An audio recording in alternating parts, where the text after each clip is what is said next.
Moi, je voudrais intervenir sur le dispositif de ce qu'on entend le rapport. C'est quand même important, hein, puisqu'on fait partie quelques-uns ici de...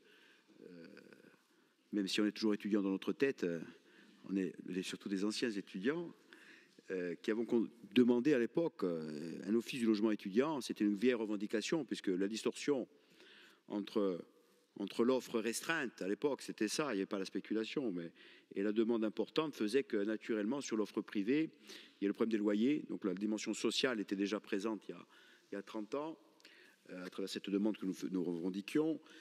Cette dimension sociale s'est accrue, puisque je crois qu'il y a à peu près 2000 étudiants boursiers, je crois, quelque chose comme ça, aujourd'hui sur le campus.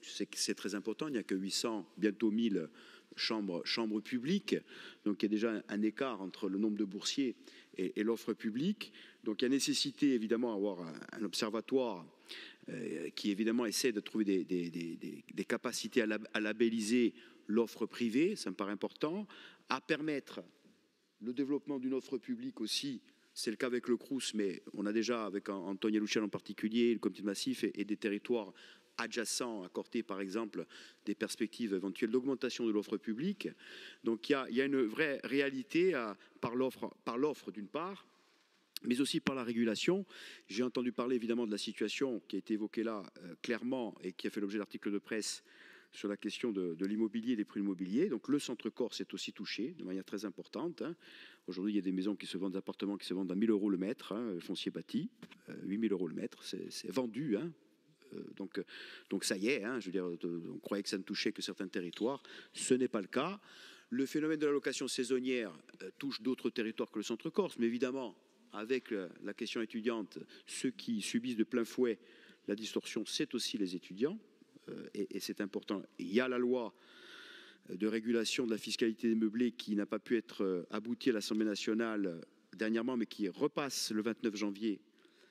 Il y aura la question de la fiscalité meublée qui sera évoquée. Alors, il faudra faire attention, je le dis parce que c'est quand même important, aux effets pervers de toucher la fiscalité meublée, quand on veut aligner les fiscalités entre location saisonnière et location à l'année. Nous y sommes évidemment favorables.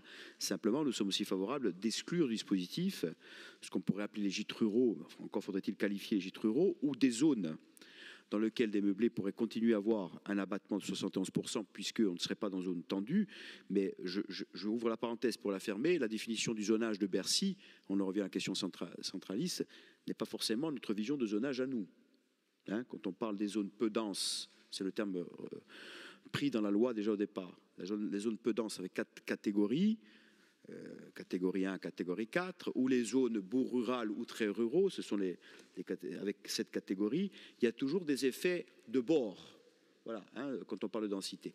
Donc c'est vrai qu'il faudra être très attentif, notre Assemblée, notamment dans les futures évolutions, à ces questions-là, puisqu'il ne s'agit pas d'avoir des effets de bord quand on veut toucher un objectif antispéculatif. Il ne faut pas que d'autres personnes soient touchées alors qu'elles n'ont pas à être touchées. Voilà. Je précise ces questions parce que c'est tout l'objet.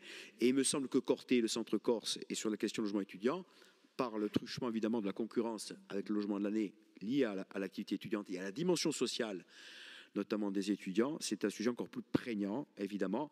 Donc moi, très heureux que l'on ait cette initiative enfin structurée.